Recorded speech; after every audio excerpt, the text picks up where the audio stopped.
साल 1990 में क्रिस्टोफर ने सिर्फ कुछ ही घंटों में एक ऐसा एग्जाम सॉल्व करके अपने सारे टीचर्स को हैरान कर दिया जिसे करने में लोग कहते हैं कि आइंस्टीन को भी पूरे 3 दिन लग जाते। उसकी बड़ी बहन मिशेल उससे कहती है कि अपने इस टैलेंट के दम पर वो समय से पहले ही कॉलेज जा सकता है, लेकिन क्रिस्टोफर को पक्का नहीं पता कि वो ऐसा करना चाहता है या नहीं। स्कूल से निकलते वक्त एक सिपाही का ध्यान क्रिस्टोफर की टी शर्ट पर जाता है जिस पर कॉस्मो बना हुआ था, जो कि कार्टून का एक बहुत ही फेमस रोबोट था। वो सिपाही उसे डांटते हुए चेतावनी देता है कि जंग शुरू होने वाली है। ये कॉस्मो रोबोट एक बहुत ही प्यारे कार्टून शो का हीरो है, लेकिन पूरे देश में रोबोट्स के खिलाफ बढ़ती नफरत की वजह से इस शो को बंद कर दिया जाता है। इन रोबोट्स को सबसे पहले साल 1955 में वॉल्ट डिज्नी ने अपने थीम पार्क्स के लिए बनाया था। वक्त के साथ इनका प्रोडक्शन बहुत बड़े पैमाने पर होने लगा और धीरे धीरे ये दुनिया के सबसे बड़े मजदूर यानी काम करने वाले बन गए। सालों तक उन्होंने बिना किसी शिकायत के काम किया, लेकिन फिर एक दिन वो थक गए। रोबोट्स ने अपने अधिकारों की मांग करना शुरू कर दिया और मिस्टर पीनट नाम के एक बहुत ही असरदार एंड्रॉइड के लीडरशिप में पूरी दुनिया में धरने प्रदर्शन शुरू कर दिए। बातचीत नाकाम रही और जल्द ही इंसानों और मशीनों के बीच एक भयानक जंग छिड़ गई। इसके बाद से जिस किसी के भी घर में रोबोट मिलता उसे गद्दार माना जाने लगा। ये जंग इंसानों के लिए बिल्कुल भी अच्छी नहीं चल रही थी। रोबोट्स न तो खाते थे, न सोते थे और न ही अपनी पलकें झपकाते थे। पूरे 2 साल तक इंसान बिना रुके लड़ते रहे, लेकिन फिर भी हारते जा रहे थे। फिर एंट्री होती है ईथन की, जो सेंडर टेक्नोलॉजीज का मालिक था। उसने न्यूरोकास्टर नाम का एक डिवाइस बनाया जो इंसान के दिमाग को सीधे ड्रोन के शरीर से जोड़ सकता था। इस टेक्नोलॉजी की मदद से इंसान भी बराबरी की टक्कर देने लगे और सिर्फ 2 हफ्तों में ही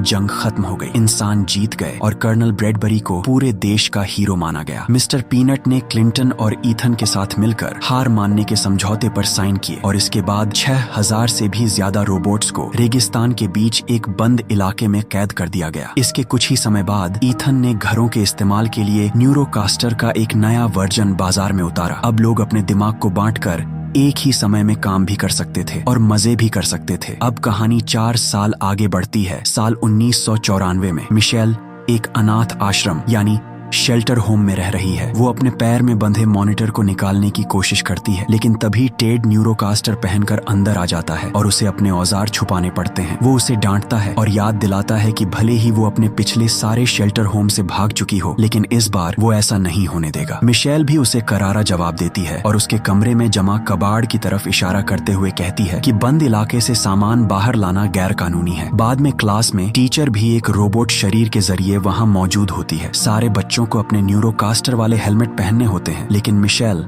साफ मना कर देती है। इसलिए उसे प्रिंसिपल के पास भेज दिया जाता है। उसकी फाइल देखते हुए प्रिंसिपल को लगता है कि मिशेल ने अपने परिवार को जंग में खो दिया था, लेकिन मिशेल उसे सच बताती है कि वो एक कार एक्सीडेंट में मारे गए थे। प्रिंसिपल मिशेल को समझाती है कि न्यूरोथेरेपी की मदद से वो कुछ घंटों के लिए अपनी परेशानियों को भूल सकती है। फिर भी जब मिशेल इसे ट्राई करती है तो उसे सिर्फ अपने बचपन की एक याद आती है जब वो अपने भाई के साथ बीच पर खेल रही थी। तभी उसके भाई को पैनिक अटैक आया था और मिशेल ने ही उसे शांत कराया था। इन सब के बावजूद मिशेल फिर से हेलमेट पहनने से मना कर देती है और घर लौट आती है। उस रात उसे उसी कार एक्सीडेंट का सपना आता है जिसमें उसके परिवार की जान चली गई थी। उसे याद आता है कि जब वो हॉस्पिटल में जागी तो एक डॉक्टर उसे देख रहा था, लेकिन वो कभी उसका चेहरा याद नहीं कर पाई। अचानक एक आवाज से उसकी नींद खुल जाती है। मिशेल खिड़की से बाहर देखती है और उसे आंगन में एक परछाई हिलती हुई दिखाई देती है। वो एक टॉर्च उठाती है और बाहर देखने जाती है। तभी एक बोतल पर किसी आंख की परछाई दिखती है और वो मेज जमीन पर गिर जाती है। वो डर कर टेड को बताने के लिए घर की तरफ भागती है, लेकिन टेड तो न्यूरोकास्टर लगाकर अपनी ही दुनिया में खोया हुआ था। उसे आसपास का कोई होश नहीं था। वो अनजान मेहमान घर के अंदर घुस आता है। मिशेल भागकर अपने बेड के नीचे छुप जाती है, लेकिन उसे पता चलता है कि वो कोई इंसान नहीं बल्कि एक रोबोट है। वो रोबोट बहुत ही आसानी से बेड को उठा देता है और उसके पास आता है। उसका चेहरा बिल्कुल उसी कार्टून वाले रोबोट कॉस्मो जैसा था। मिशेल भागकर कमरे के एक कोने में चली जाती है और उससे बात करने की कोशिश करती है। कॉस्मो बोल नहीं पाता, इसलिए वो अपना सिर खोलता है ताकि वो उसका वॉइस सिस्टम ठीक कर सके, लेकिन उसमें से सिर्फ पहले से रिकॉर्ड की गई आवाजें ही निकलती हैं। इसके बाद वो रोबोट मिशेल और उसके भाई की एक फोटो उठाता है और बार बार पहले फोटो की तरफ और फिर खुद की तरफ इशारा करता है। वो उसे बताने की कोशिश कर रहा है कि वही क्रिस्टोफर है। मिशेल को उसकी बात पर यकीन नहीं होता और वो उससे फोटो छीनने की कोशिश करती है, जिससे कॉस्मो अलमारी से टकरा जाता है। इस शोर से टेड की नींद खुल जाती है और वो चिल्लाते हुए कमरे में आता है और सारा इल्जाम मिशेल पर लगाने लगता है। दोनों के बीच बहस बहुत बढ़ जाती है और टेड उसे रोबोट की तरफ धक्का दे देता है। ठीक उसी पल कॉस्मो बिल्कुल वैसा ही इशारा करता है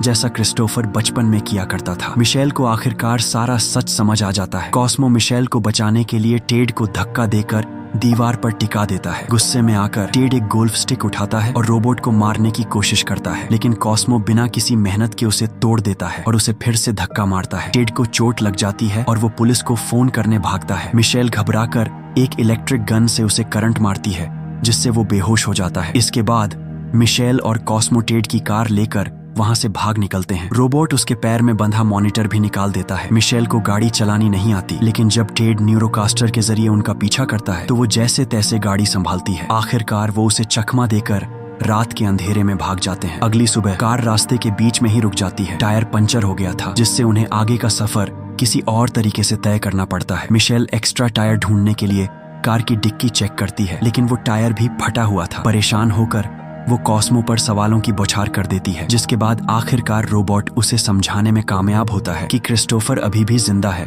और वो दूर बैठकर उसे कंट्रोल कर रहा है। जब मिशेल उससे पूछती है कि वो उसे कैसे ढूंढे, तो कॉस्मो पास के एक बोर्ड पर सेंडर कंपनी के लोगों की तरफ इशारा करता है। एक केन जिस पर डॉक्टर पेपर लिखा है और कुछ इशारों की मदद से कॉस्मो उसे बताने की कोशिश करता है कि इसमें चश्मे वाला एक डॉक्टर भी शामिल था। तब मिशेल को वो एक्सीडेंट फिर से याद आता है और इस बार उसे सब कुछ साफ साफ याद आ जाता है। डॉक्टर एमहर्स्ट ही वो शख्स थे जिसने हॉस्पिटल में मिशेल को बताया था कि क्रिस्टोफर मर चुका है, लेकिन अब उसे समझ आ जाता है कि उससे झूठ बोला गया था। मिशेल एक नक्शा निकालती है और कॉस्मो बंद इलाके के ठीक बीच में एक जगह पर उंगली रखता है। वहां पहुंचने के लिए उन्हें एक प्लान की जरूरत होगी। मिशेल को टेड की खरीदी हुई गैर कानूनी चीजों की याद आती है। डिक्की में उन्हें न्यू मैक्सिको के सेंडर पोस्ट वाला एक डिब्बा मिलता है जिस पर एड्रेस लिखा होता है, इसलिए वो उस इंसान को ढूंढने का फैसला करते हैं, इस उम्मीद में कि वो उन्हें उस मना किए गए इलाके में जाने में मदद कर सकेगा। वो आधा रास्ता एक ट्रेन में छुपकर तय करते हैं और बाकी का रास्ता पैदल चलते हैं। शाम ढलने पर मिशेल खाना खरीदने के लिए एक दुकान पर रुकती है। बाहर निकलते ही उसे एक ट्रक आता हुआ दिखता है और वो कॉस्मो को छुपाने के लिए घसीटते हुए एक गली में ले जाती है। ट्रक चलाने वाला कोई और नहीं बल्कि जॉन था, जो उसी पोस्ट बॉक्स को खोलता है जिसे वो ढूंढ रहे थे और उसमें से नोटों की एक गड्डी निकालता है। कुछ ही देर बाद एक आदमी हथियार खरीदने के लिए न्यूरोकास्टर के जरिए वहां आता है, लेकिन जैसे ही बंदूक उसके हाथ में आती है वो उसे लूटने की कोशिश करने लगता है। इससे पहले कि वो गोली चला पाता, एक इलेक्ट्रिक शॉक उसके न्यूरोकास्टर को बंद कर देता है। ये शॉट जॉन के रोबोट पार्टनर हरमन ने मारा था, जो गिरे हुए रोबोट को उठाने में उसकी मदद करता है और वो उसके पार्ट्स बेचने की बात करने लगते हैं। इस मौके का फायदा उठाकर मिशेल और कॉस्मो ट्रक के पीछे छुप जाते हैं। इसी बीच कर्नल ब्रैडबरी को टेड की लावारिस कार मिल जाती है। अगले दिन वो ट्रक बंद इलाके के पास एक पुरानी खदान पर पहुंचता है। जॉन और हरमन अपना सामान उतारते हैं। उन्हें बिल्कुल अंदाजा नहीं था कि दोनों भगोड़े एक डिब्बे के अंदर छुपे हुए हैं। जब दोनों कुछ गायब केबल्स को लेकर बहस कर रहे होते हैं तो मिशेल बिना दिखे वहां से निकलने की कोशिश करती है, लेकिन कॉस्मो गलती से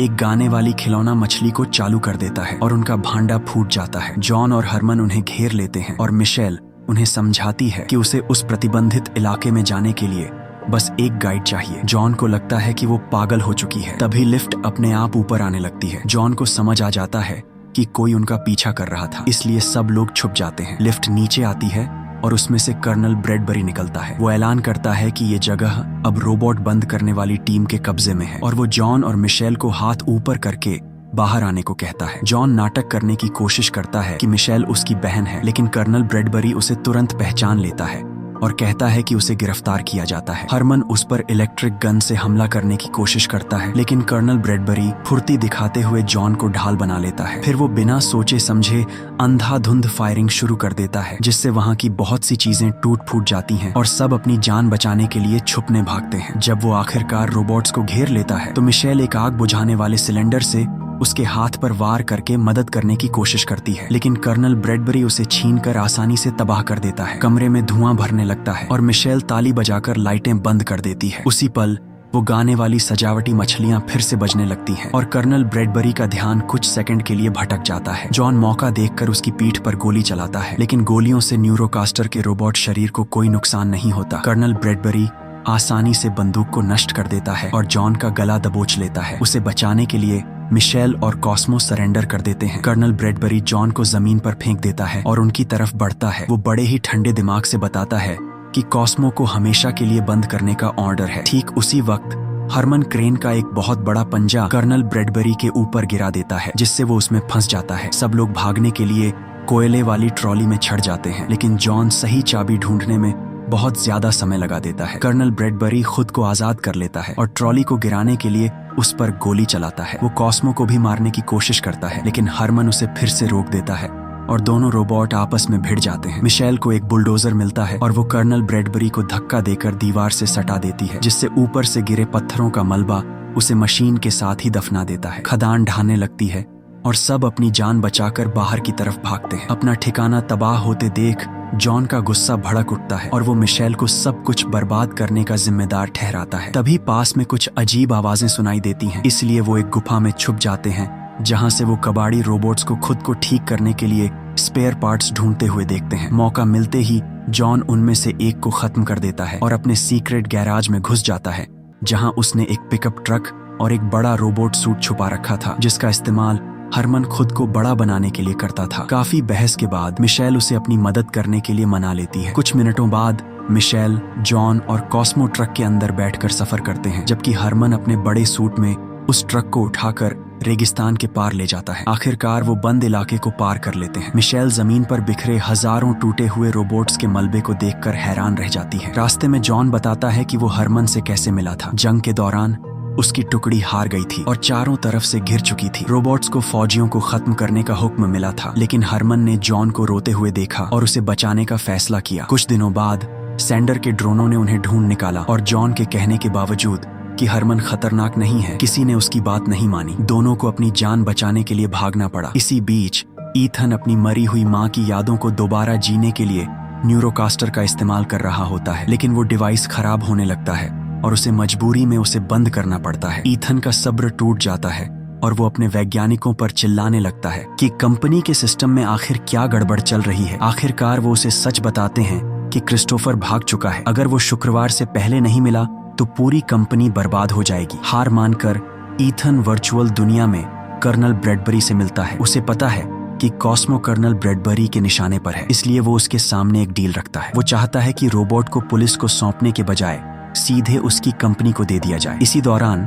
खदान में कर्नल ब्रैडबरी का न्यूरोकास्टर फिर से चालू हो जाता है। रेगिस्तान में मिशेल और बाकी सब खाना ढूंढने के लिए एक सुनसान शॉपिंग मॉल के अंदर जाने की बात कर रहे होते हैं। तभी अचानक एक रोबोट उन्हें देख लेता है और उन पर एक फ्रिज फेंक देता है, जिससे ट्रक का शीशा टूट जाता है। हरमन भागने की कोशिश करता है, लेकिन हमले जारी रहते हैं जब तक कि वो लड़खड़ा नहीं जाता। ट्रक पलट जाता है और रोबोट्स तुरंत पूरे ग्रुप को घेर लेते हैं। वो उन्हें बंधक बनाकर मॉल के अंदर ले जाते हैं। वहाँ उन्हें रोबोट्स की एक पूरी दुनिया देखने को मिलती है, जिसमें एंटरटेनमेंट वाले मॉडल्स से लेकर आम घरेलू मशीनें तक शामिल थीं। यहाँ तक कि बाहर से एक बहुत बड़ा रोबोट उन पर नजर रख रहा था। तभी वहाँ मिस्टर पीनट आता है और उन्हें पकड़ने के लिए माफी मांगता है। वो बताता है कि उन्होंने गलती से उन्हें खतरनाक कबाड़ी समझ लिया था। जब मिशेल उसे अपनी पूरी कहानी सुनाती है तो पीनट को याद आता है कि डॉक्टर एमहर्स्ट एक बार यहाँ आया था। उसके पास इंसान और मशीन के तालमेल की बड़ी डिग्री थी, लेकिन पीनट ने उसे जल्द ही वहाँ से भगा दिया था, इसलिए उसे नहीं पता कि वो अब कहाँ है। मिशेल अपनी खोज जारी रखने पर अट जाती है, लेकिन जॉन उसे याद दिलाता है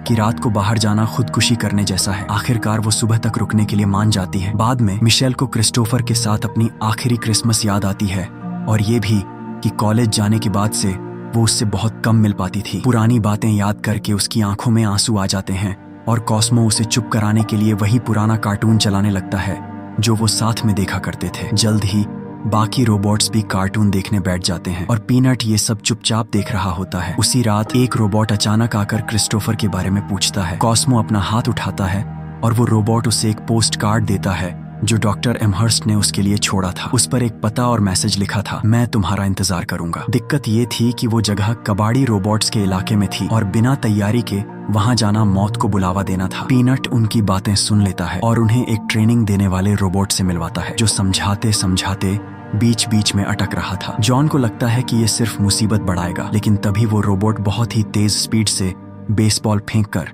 सबको हैरान कर देता है। अगली सुबह कर्नल ब्रैडबरी आखिरकार बंद इलाके के अंदर घुस जाता है। वो दूर से देखता है कि पूरा ग्रुप पीनट की कार में बैठकर जा रहा है। वो पूरा दिन सफर करते हैं और रात होने पर एक पुराने सुनसान अम्यूजमेंट पार्क में पहुंचते हैं, जहां माना जा रहा था कि एमहर्स्ट उनका इंतजार कर रहा है। मिशेल को पार्क के एक झूले पर लाइटें जलती हुई दिखती हैं और वो अंदाजा लगाती है कि वहाँ कोई न कोई जरूर है। तभी अचानक एक जोकर का बड़ा सा सिर हिलने लगता है और चारों तरफ से डरावने रोबोट्स बाहर आने लगते हैं। वो बिना वक्त गवाए भागने लगते हैं और पास आने वाले हर रोबोट पर गोलियां बरसाते हैं। पीनट उनसे बात करने की कोशिश करता है, लेकिन वो रोबोट सिर्फ गुर्रा रहे होते हैं। जब वो आखिरकार उस रोशनी वाली बिल्डिंग तक पहुंचते हैं तो देखते हैं कि वहां के दरवाजे नकली हैं। रोबोट्स उनके और करीब आते जा रहे थे और ग्रुप समझ नहीं पा रहा था कि अब क्या करे। तभी पूरे पार्क में और भी लाइटें जल उठती हैं। स्पीकर पर म्यूजिक बजने लगता है और मूर्तियों से आग की लपटें निकलने लगती हैं। वो डरावने रोबोट घबराकर पीछे हट जाते हैं और ठीक उसी समय ग्रुप के पैरों के नीचे एक दरवाजा खुलता है,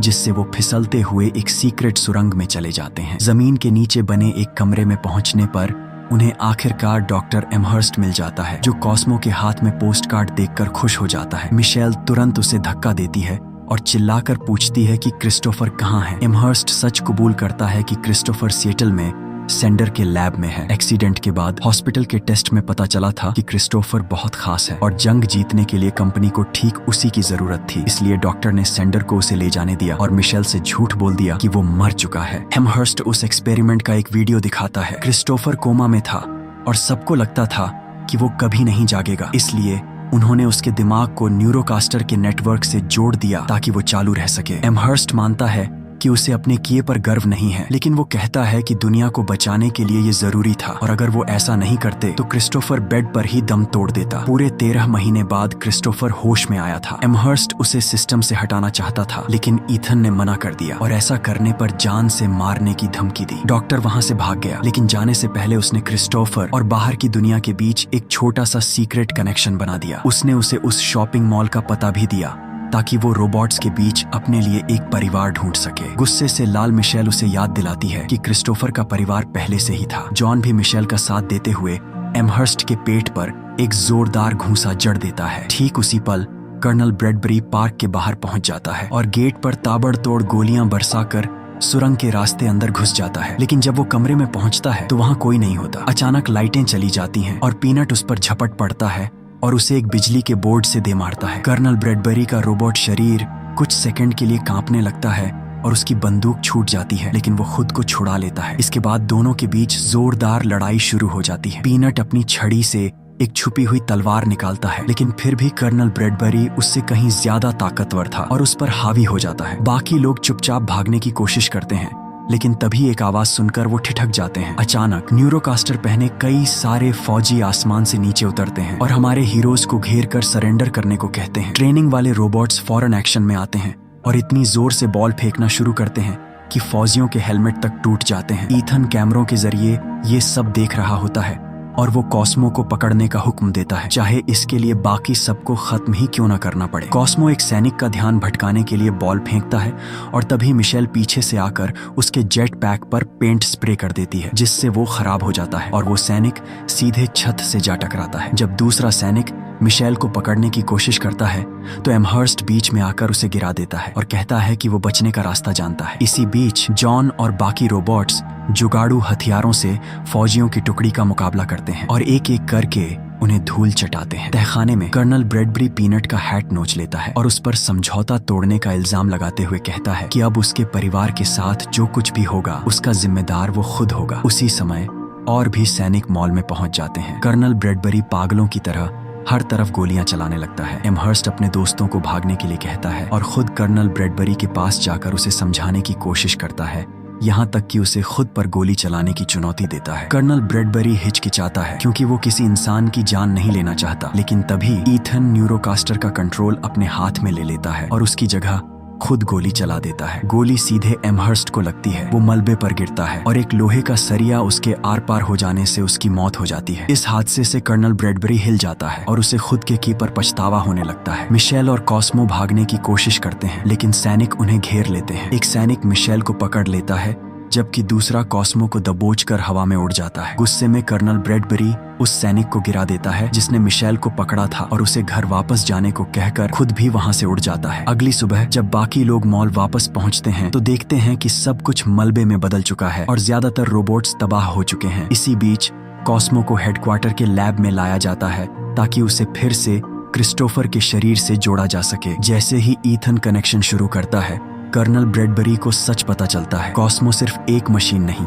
बल्कि एक मासूम बच्चा है। वो ईथन से बहस करता है, लेकिन ईथन जवाब देता है कि इसी बच्चे की वजह से वो जंग जीते थे और तरक्की के लिए ऐसी कुर्बानियां देनी पड़ती हैं। मॉल में जॉन मिशेल का हौसला बढ़ाता है और वादा करता है कि अगर वो लड़ना चाहती है तो वो आखिरी दम तक उसका साथ देगा। मिशेल एमहर्स्ट के कंप्यूटर को चेक करती है और उसे बंद इलाके से बाहर निकलने के कोड और सिएटल वाले लैब का पता मिल जाता है। कंप्यूटर बताता है कि अगर उन्होंने क्रिस्टोफर को सिस्टम से अलग किया तो न्यूरोकास्टर का पूरा नेटवर्क और खुद ये कंपनी पूरी तरह बर्बाद हो जाएगी। तभी पीनट वहां आता है और मिशेल को याद दिलाता है कि शांति बनाए रखने के लिए एक समझौता हुआ था, लेकिन मिशेल कहती है कि मॉल पर हमले के बाद उस समझौते की कोई कीमत नहीं रह गई है। पीनट उनकी मदद करने को तैयार हो जाता है। कुछ पुराने ट्रकों की मदद से जॉन, मिशेल और बचे हुए रोबोट्स रेगिस्तान से सिएटल के लिए निकल पड़ते हैं। हरमन को एक नया बड़ा रोबोट सूट मिल जाता है और वो कंपनी की बिल्डिंग पर चीजें फेंककर उसके शीशे तोड़ने लगता है। ईथन तुरंत एक्शन लेता है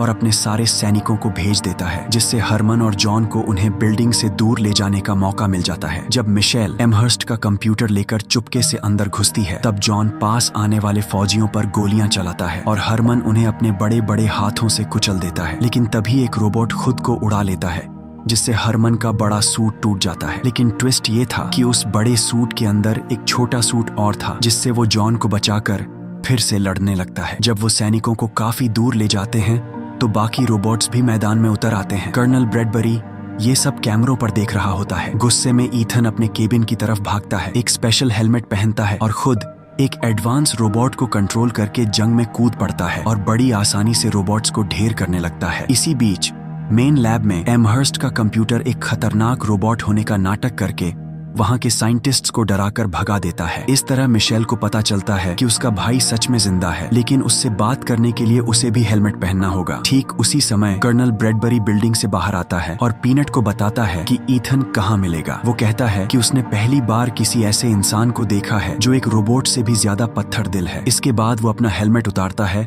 और हमेशा के लिए जंग छोड़कर चला जाता है। मिशेल सिस्टम से जुड़ जाती है और क्रिस्टोफर के साथ अपनी आखिरी क्रिसमस की यादों में पहुंच जाती है। वो उससे कहती है कि वो उसे बचाना चाहती है, लेकिन क्रिस्टोफर समझाता है कि उसका शरीर बहुत कमजोर हो चुका है और अगर उसे सिस्टम से हटाया गया तो वो मर जाएगा। फिर भी वो ऐसे जिंदा नहीं रहना चाहता। वो उससे खुद को आजाद करने की भीख मांगता है। दूसरी तरफ ईथन हरमन के आखिरी सूट को भी तबाह कर देता है। वो छोटा रोबोट बुरी तरह टूट जाता है और जॉन उसकी मदद करने भागता है, लेकिन तब तक बहुत देर हो चुकी थी। उसी समय पीनट ईथन के सामने आकर खड़ा हो जाता है और समझौते पर दोबारा बात करने की मांग करता है। लैब में मिशेल रोते हुए अपने भाई को सिस्टम से अलग करने से मना करती है। वो उसे दोबारा नहीं खोना चाहती, लेकिन क्रिस्टोफर जिद करता है। वो कहता है कि अब उसे कुछ महसूस नहीं होता, उसे नहीं बचाया जा सकता, लेकिन वो अपने दोस्तों को बचाना चाहता है। आखिरकार रोते हुए मिशेल उसे आखिरी बार अलविदा कहती है और असली दुनिया में लौटकर सिस्टम को बंद कर देती है। कुछ ही सेकंड में सारे न्यूरोकास्टर बंद होकर गिर जाते हैं। रोबोट्स अपनी जीत का जश्न मनाने लगते हैं। जॉन अभी भी हरमन की मौत से दुखी था, लेकिन तभी रोबोट का सिर खुलता है और उसमें से उसका एक छोटा सा रूप बाहर आता है। हरमन अभी भी जिंदा था। पूरी दुनिया में हड़कंप मच जाता है क्योंकि सारी टेक्नोलॉजी ठप पड़ चुकी थी। न्यूज चैनलों पर सेंडर कंपनी के एक बच्चे पर किए गए गैर कानूनी एक्सपेरिमेंट्स का खुलासा होता है और ईथन को गिरफ्तार कर लिया जाता है। लोग मांग करने लगते हैं कि इस बंद इलाके की पाबंदी को हमेशा के लिए खत्म किया जाए। रेगिस्तान में जॉन और बाकी रोबोट्स मिशेल की मदद करते हैं ताकि वो दुनिया के लिए एक मैसेज रिकॉर्ड कर सके। वो सबसे कहती है कि इन हेलमेट्स को फेंक दें और असल जिंदगी को जीना शुरू करें। इसी बीच कॉस्मो का शरीर कचरे में फेंक दिया जाता है, लेकिन अचानक उसका शरीर उठ खड़ा होता है और इसी के साथ ये मूवी यहीं खत्म हो जाती है। वैसे आपके हिसाब से एआई इंसानों के लिए वरदान है या खतरा? कमेंट में बताओ।